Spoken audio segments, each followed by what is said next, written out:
Hey, this is Matt once again. What about the video is the paid request? This time for Edward. Thank you so much for that. Really appreciate it, man.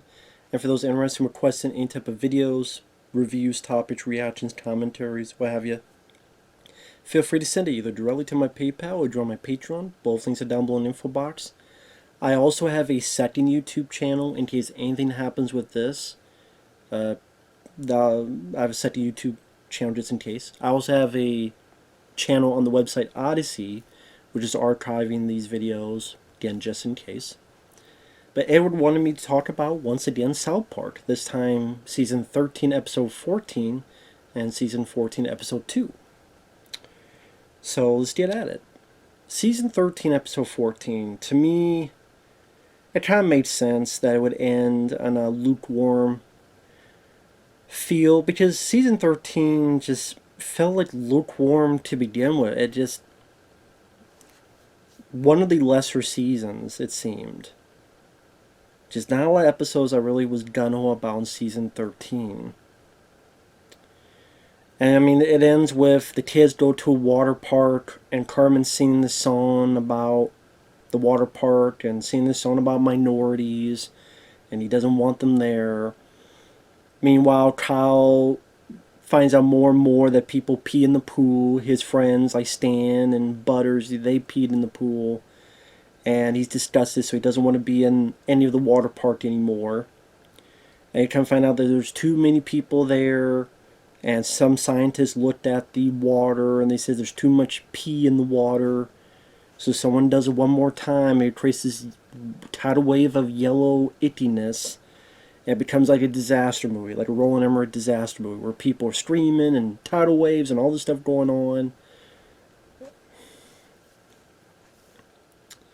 I guess maybe around this time Roland Emmerich's film 2012 was coming out, so maybe it was a take on that, where Carbon thinks he's the end of the world, and he thinks he's the only person of his race left. And of course, he's an idiot.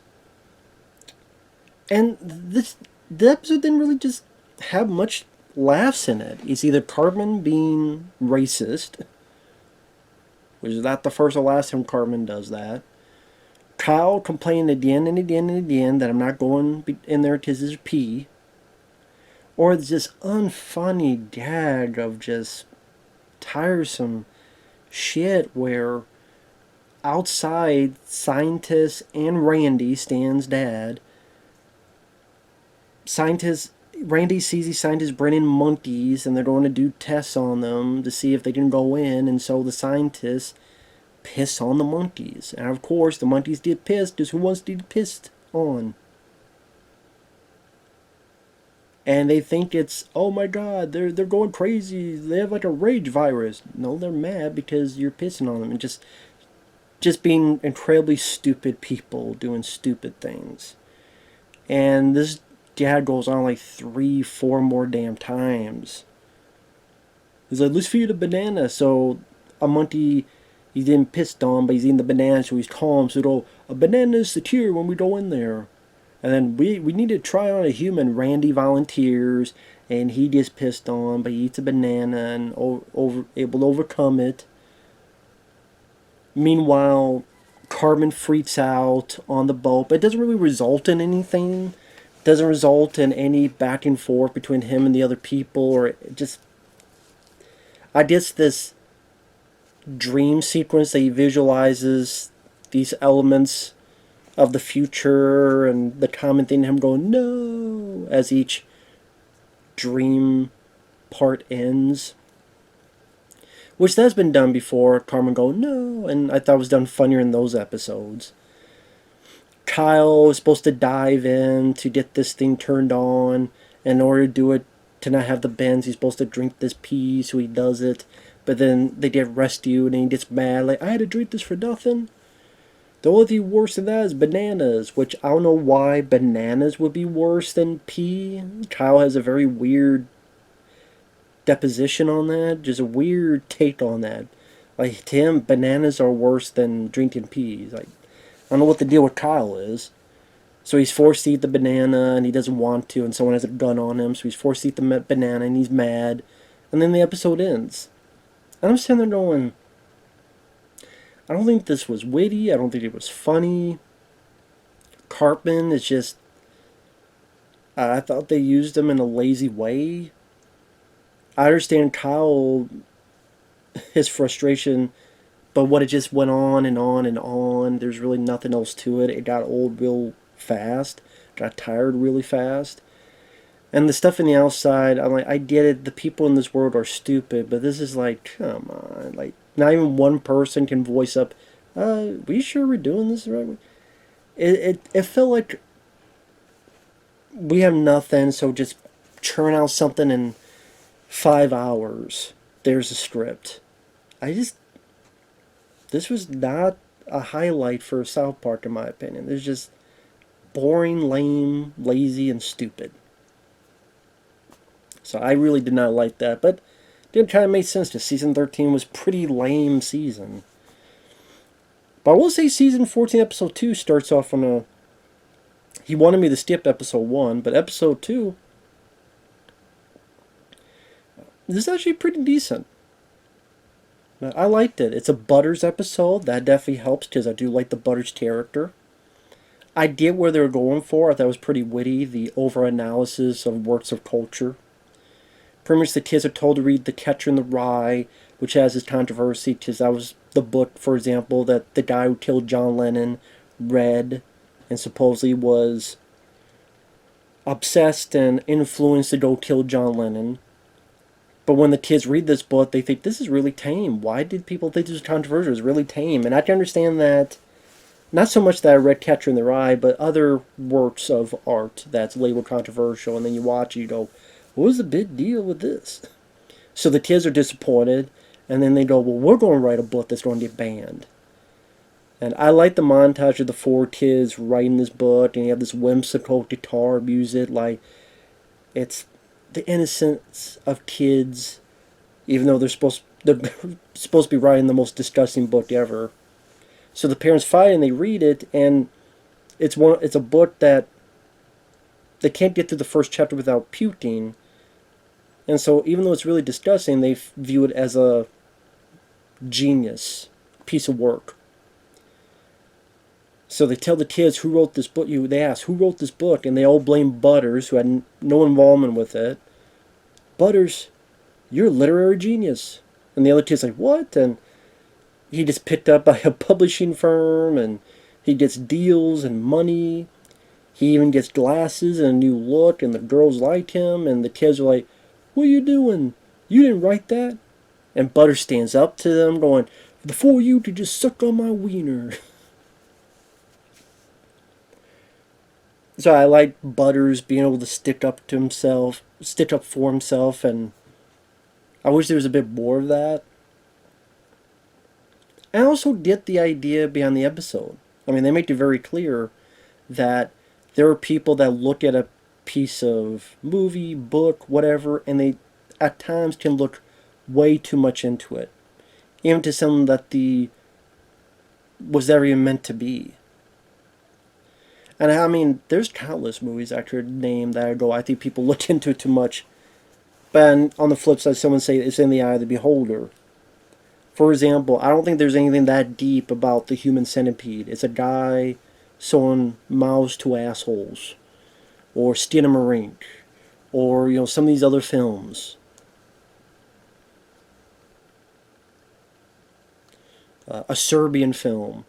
I remember when a Serbian film came out, and the director's like, "This is about our country, and about the blah blah blah." I'm like, whatever, dude. It's not in the movie. But right, that's the director saying it. But other people.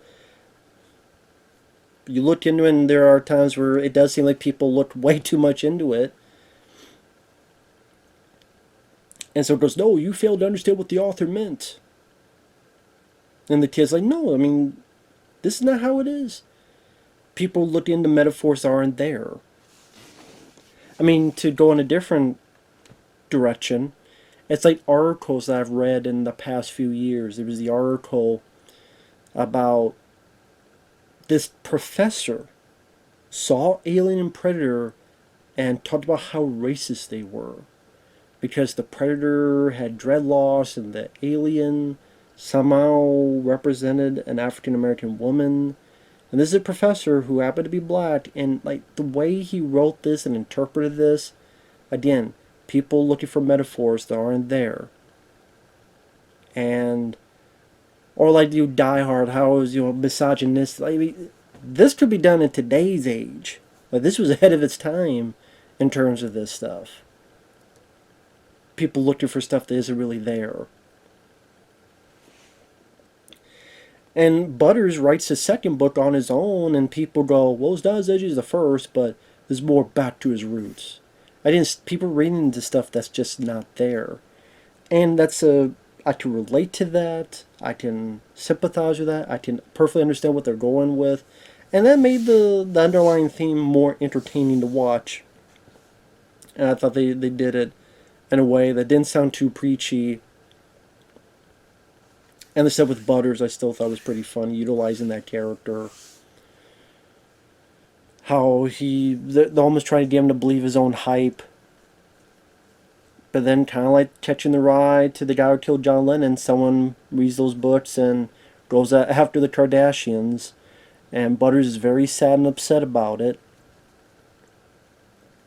They also really go after Sarah Jessica Parker, and I don't know why. But they make it like, well, why would he make fun of this? There has to be a meaning to it. There is no meaning. It's like, yeah, they're just being a dick. And sometimes that is the truth. Sometimes maybe they do go after a person, or they go after someone just for no other reason than they just wanted to that day. And they just chose that name. Some would say, are they maybe making fun of some people who looked a bit deep into South Park themselves? And maybe. But also, how many times do people blame stuff that happens on a movie or a game or a book? A bad, terrible thing happens and they blame it on that. And it's like, it's ridiculous. Because it's how your brain is interpreting it. If your brain is malfunctioned, if your brain has a ceasefire on its own cells, if your brain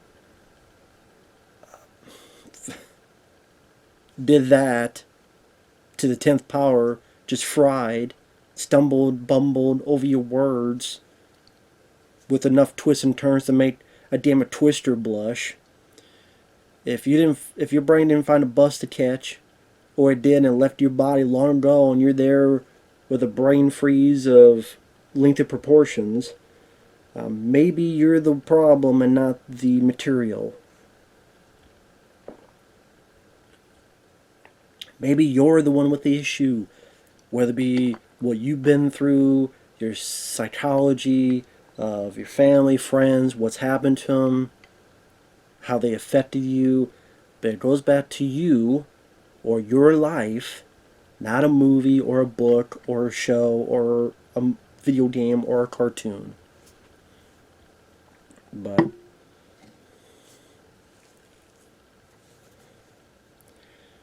I mean, literally, Kyle tells that to Butters, that people, they look for a meaning. If they can't find it, they'll make their own meaning up. And how for some people, that becomes disastrous. So you look at something, you don't see what the big deal is, but someone else who, different past, different history, they look at something else, even if it's not there, maybe that shows more about who they are as a person. It just, to me, it had a bit to say that I thought was interesting and a bit refreshing. And I thought it was a pretty strong episode. Again, I can't say the start to season, just episode 2, but better than, season 13, episode 14 with the P. It's literally, the episode's literally called P. Well, this is, I forget the name of this episode, but oh, it's the name of the book they made up. The pretty, goofy title. But overall, I did like it. So with that said, thanks for watching. Take care, and we will see you guys later. Bye-bye.